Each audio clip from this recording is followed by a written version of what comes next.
The more you explain yourself, the less people respect you. He asks again, "Why? You already said no."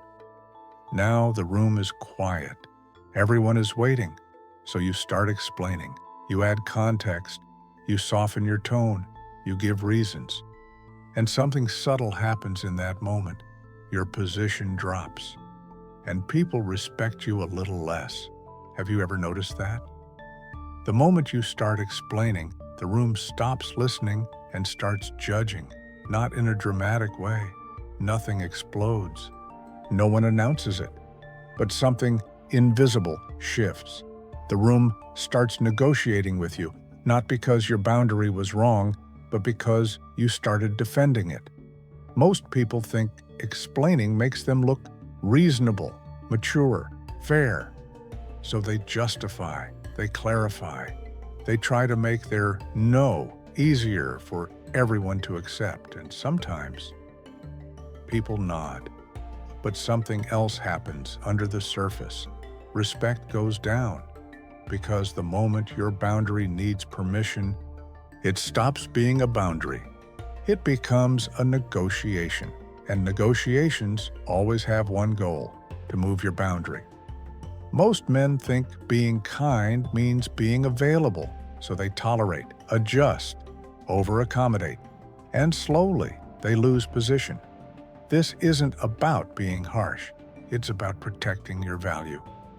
A Stoic would call this a loss of self-command, not because you were emotional, not because you were weak, but because you gave the room the right to cross-examine your decision. In this video, we're going to break that pattern. Why explaining your boundary often makes people respect you less. How others quietly turn your reasons against you. And the small discipline that keeps your position intact. Your sovereignty begins at your reaction. Let's break this down. You see this pattern most clearly in group settings. A meeting, a team discussion, a family table. You say no to something, calm, direct. "I'm not available for that." For a moment, the conversation pauses. And then someone leans forward. "Why?" It sounds innocent, but it isn't. Because that question is rarely about information. It's about pressure. The moment you start answering it, the structure of the interaction changes. Your boundary stops being a decision. It becomes a case. And you become the person defending it. The conversation quietly turns into a courtroom. Not a literal one, a social one, where your decision is treated like a claim that needs proof. You explain your schedule. They challenge it. You can't move things around. You explain your priorities. They minimize them. It won't take long. You explain your limits. They test them. Just this once. Notice what's happening. They're not debating your boundary. They're debating your reasons. And reasons are easy to attack, because reasons can always be reframed, adjusted, negotiated. You say you're busy. They say it's quick. You say you're tired. They say it's important. You say you already committed somewhere else. They say plans can change. Every explanation creates another opening, another angle, another push, and slowly, the conversation drifts away from your original boundary. Now, the topic isn't your decision. The topic is whether your reasons are good enough. This is where most people lose position without realizing it. They believe explaining shows maturity, patience, goodwill. But in social dynamics, something else is being signaled. Uncertainty, because when a boundary needs justification, it begins to look provisional. Temporary, open to negotiation. People may not say it out loud, but they register it, and when they sense that a line can move, they push it. Not always maliciously, often automatically. Human beings test limits. especially when those limits sound flexible. So the more you explain, the more room appears, more discussion, more persuasion, more pressure, until your original no starts dissolving inside the conversation. And when that happens, something subtle shifts. Your authority weakens, your position softens, and respect drops. Not because people suddenly dislike you, but because they just learned something important. Your boundary is negotiable. That is the signal explaining sends. The Stoics saw this clearly. Epictetus wrote, "If someone succeeds in provoking you, realize that your mind is complicit." He wasn't only talking about anger, he was talking about control. Because the moment you start defending what should have been a decision, you've already surrendered part of your authority, which leads to a principle most people discover too late. Respect is not maintained through explanations. It is maintained through limits. Respect is enforced by what you tolerate. Once you understand that, you stop trying to convince people your boundary is reasonable. You start doing something much simpler. You treat it as final. If this is useful so far, subscribe, because in the next part, we're going to talk about the exact moment most people lose control. 3 seconds, one breath, then a single sentence. Your day isn't stolen in meetings. It's stolen in smaller ways, quietly, one message at a time. It's stolen in your inbox. A Slack message pops up. You're tagged in a thread, public. Can you explain why we're doing it this way? Not a request, a spotlight, because now everyone can see it. Your nervous system reads the situation instantly. If you don't answer, you look evasive. If you answer too much, you look defensive. So you do what most competent people do. You start writing a careful explanation. You add context. You attach links. You justify decisions that were already made. Then something worse happens. They reply with a single line. Still doesn't make sense. Now you're trapped, not by the problem, by the loop. Explain, clarify, defend, repeat. And every time you type another paragraph, you move further away from leadership and closer to justification. That shift is subtle, but everyone in the thread can feel it. This is where your energy disappears, not because the work is hard, because the frame is wrong. You're acting like you owe them a trial. And the more you explain, the more the thread becomes a negotiation, not about the project, about whether your reasoning deserves approval. That's why this situation feels so draining. You're paying inattention, minute by minute, message by message. And the payment never ends. Seneca warned that people are careless with money, but defensive with time. Because time is the one thing you can't get back. A Stoic treats attention the same way, as property.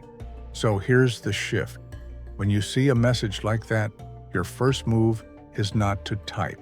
Your first move is to regain control of your state. 3 seconds. That's enough to stop the reflex to justify. Pause. One breath. Then choose what the thread is allowed to become. Instead of explaining, you respond with a decision sentence. Short, neutral, closed. We're aligned on this approach. I'll share the summary by end of day. Or, this thread isn't the place for a debate. If you have a specific data concern, send it to me. Notice the difference. You're not explaining the whole system. You're setting the terms. And then you stop. No paragraph, no defense, no emotional tone, just silence. The 3-second rule is not about personality. It's about discipline, a practiced interruption between stimulus and reaction. And when you use it, something changes. The thread stops being a courtroom. It becomes what it should have been from the start: work. Now, this is the easy environment, because at work, you're allowed to be firm. The harder environment is where firmness becomes emotional. Family, relationships, where pressure sounds like disappointment and silence gets labeled as cold. That's where boundaries collapse fastest. Let's go there. Late evening, you're tired, not dramatic tired, just the kind of tired that wants quiet. You finally sit down, phone face down, a quiet room. Then your partner says it. "Can you do this for me?" You already said no earlier, not harsh, not emotional, just clear. But now it's different, because it isn't a request anymore, it's a test. And the test doesn't sound like anger, it sounds like guilt.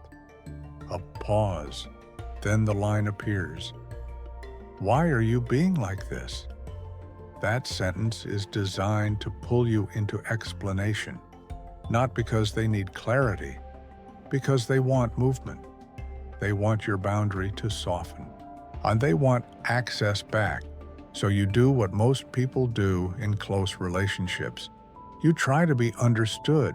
You explain your stress, your day, your reasons, because you don't want conflict, you want connection. And that's exactly why boundaries collapse faster at home than at work. At work, firmness is normal. At home, firmness gets labeled cold, selfish, difficult. And once your boundary gets labeled, you start defending your character, not the decision. Your character. That's the trap. The argument stops being about the request. It becomes about whether you're a good partner, a good son, a good man. And the moment you start proving that, you lose. Because now you're negotiating for approval, not protecting your limits.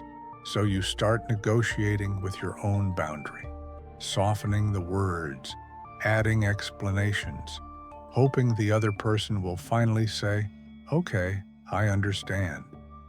But respect rarely grows inside negotiations like that. It usually disappears, and then do something different.